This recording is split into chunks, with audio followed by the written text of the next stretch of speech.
Brian, what did he do to you? Brian, why did you do it?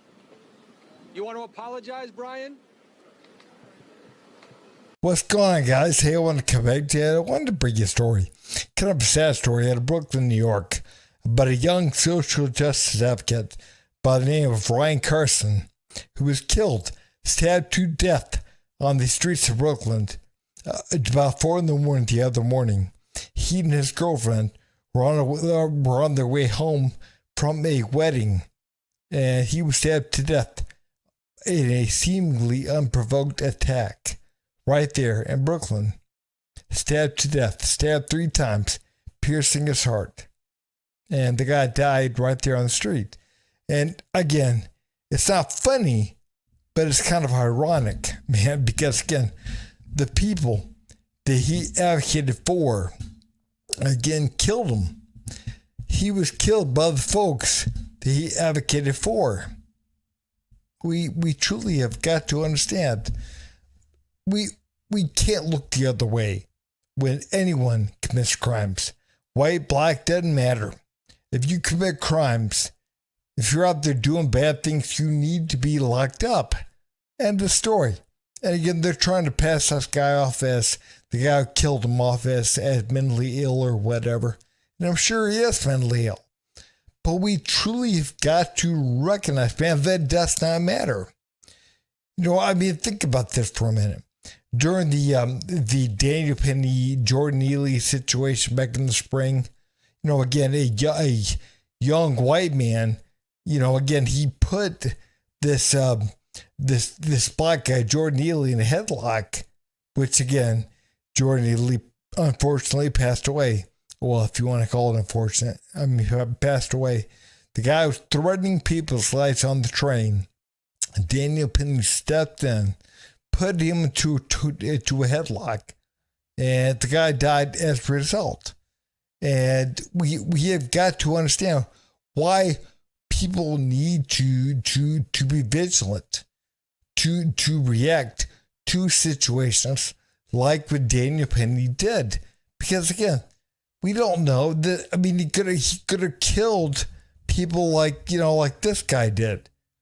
I mean, we saw how fast. I'm going to show you the clip here in a second. How fast he took his life. Okay, you can see Ryan and his girlfriend standing up.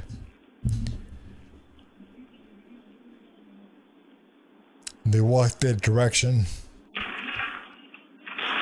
Man, the guy's pushing over scooters or kicking scooters or something up there in the top part of the screen.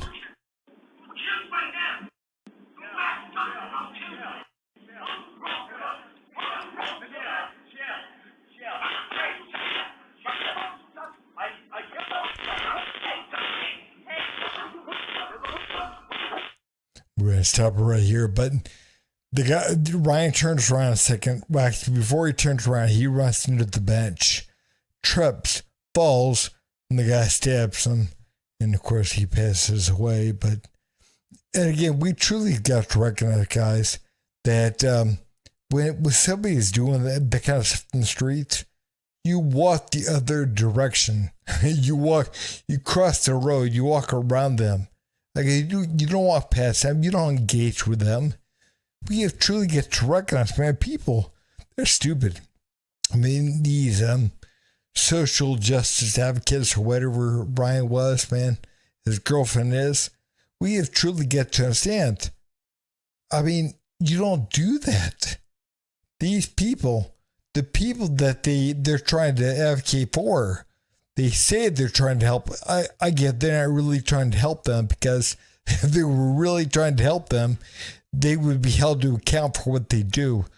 You know, maybe they would be at the killing folks because they would have gotten in trouble for, robbing the store or doing whatever that led up to it. But we have truly get to understand that people need to be held to account. And if you're truly trying to help people, you're going to hold them to account. You could hold them to account, but I get, guys, you don't walk up to them on the streets and confront them and ask them what's wrong, and you don't do that. If somebody's kicking over scooters and going crazy at 4 in the morning, You cross the street, you go the other direction. You walk backwards. You do whatever you have to do. You don't confront them. You don't walk past them. Again, the better thing the guy could have done, if for his own safety and the safety of his girlfriend, is to go the other way.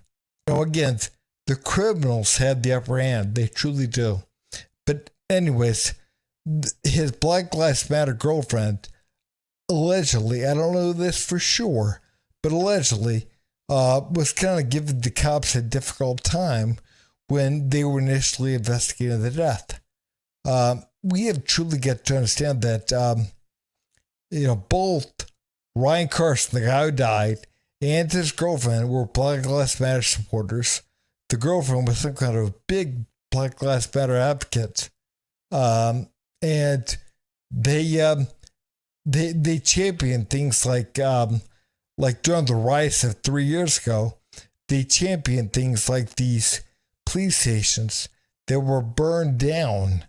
These areas, these towns that were burned because of the George Floyd riots. They were cool with that. They loved to see that. And they also were happy, at least Ryan was, he was happy when Rush Limbaugh passed away a few years ago.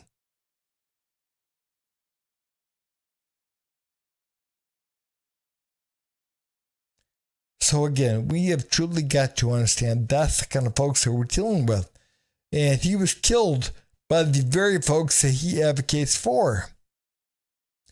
But I'm going to show you guys a clip in a second here of CBS News when they arrested the guy who stabbed him. They would not show the guy's face. Gotta wonder why. This is footage of the man police say they were looking for. He has not yet been identified, but we are blurring his face at the moment while charges are pending. We watched again as all of this went down. More than a dozen officers were around when it happened before entering a home here on Lafayette Avenue. Now, I think we all know why his face was not shown.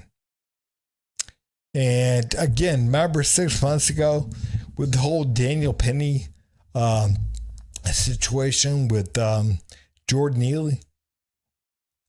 Again, Jordan Neely was I think a black guy in his early 30s that was threatening the lives of everyone on the train.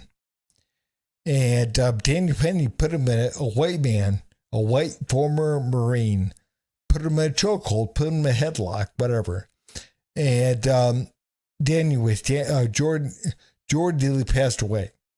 But they had no problem releasing Daniel Penny's identity. They had no problem with that. They had no problem showing his picture on the news. No problem at all. And again, before Daniel Penny was charged with the thing, they had already shown him over and over again on the news. So we have truly got to recognize, man, there is a double standard right now. There is. And again, there is some white supremacy. Oh, no. It's not about that one single bit. And we truly get to be honest, man. Number one, they ID'd Daniel Penny. And Daniel Penny, I mean, he really did nothing wrong. Number one. And number two, my YouTube channel's only been around for a year, a little bit more than a year. And I've done a few stories on white people that are attacked and killed by black folks. And again, the only reason they were killed is because they're white. They were looking for white people to kill. They were trying to find white folks to kill. But the media does not pay as much attention to that kind of stuff as they do the other. There was way more attention paid to the Daniel Penny situation than there was a man in Louisiana, a white guy in his early 60s, I believe he was, who went by the nickname Peanut. And he was killed by two black men because he was white. They were looking for a white man to kill. That's it. But again, the media does not handle that the same way as they handle things like the Jordan Neely, Daniel Payne situation. Not even close. And again, people, they were out there rioting and protesting, yelling and screaming, because Daniel Payne wasn't being arrested initially. And we have truly got to understand the guy did nothing wrong to begin with. But that goes to show you right there that you have to take threats seriously. If people are coming at you, they're threatening you, you have to take those seriously. You can't just stand back. You can't just stand back because, again, look in this situation. Mr. Carson or whatever his name was he was dead within, a minute less. So we have truly got to understand that people have got to take action. They've got to be able to defend themselves. They do. But guys, I want to show you a clip from video right here showing that the suspect has been in trouble before. And again, the guy should have been locked up. He should have been locked up in some kind of a mental institution or something. Because again, apparently the guy had problems.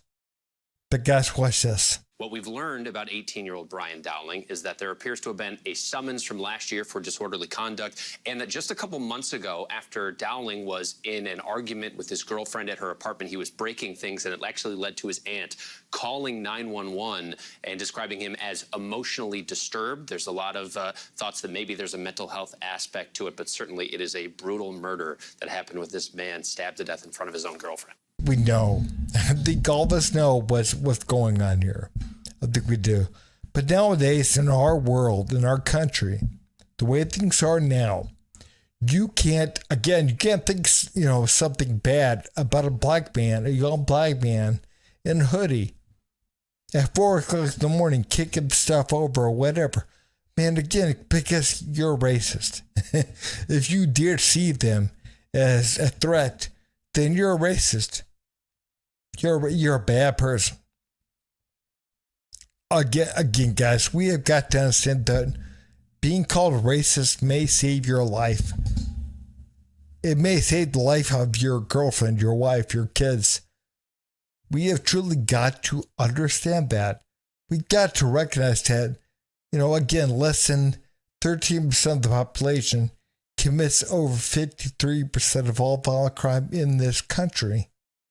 We have got to recognize that. We got to be honest about that kind of stuff. And again, it doesn't matter if they're white, black, whatever, man. If they're out there yelling and screaming, kicking over stuff and whatever on the street at 4 o'clock in the morning in New York City, walk the other way. First of all, you probably shouldn't be up there to begin with. But if you are, walk the other damn way, cross the street. You don't need to talk to that person. You don't need to pass them. You don't need to interact with that person in any way. Because again, they might just kill you. They might assault you. They might rob you. They might rape you. They might whatever. And it doesn't matter what color they are. But again, if they're black, why can't we say they're black? They're black. Why can't we say that? Why can't we be honest about what is happening in this country? Why can't we be honest about the actual numbers? What's truly happening in this country? Where the true threat is coming from. Now, I'm not saying that we need to demonize black folks. Not at all. There are plenty of really good black folks. Again, I live in the South. There's a lot of black folks down here. I know plenty of great black folks. But we truly have got to recognize, man, that we got to be honest about the numbers. We do. And if you feel threatened in any way, don't feel ashamed. And that's what I tell my kids. Don't feel ashamed of walking the other direction. There's nothing wrong with that. And if somebody calls you racist or whatever because you do, so what? So what? I mean, again, they can kiss your butt. Because again, they don't care about you. They don't care about you. You've got to look out for yourself. We all do. We gotta look up for ourselves. We got to understand that nobody else is going to do it except for us. But hey guys, if you would, please like, subscribe, and leave a comment down below. Thanks.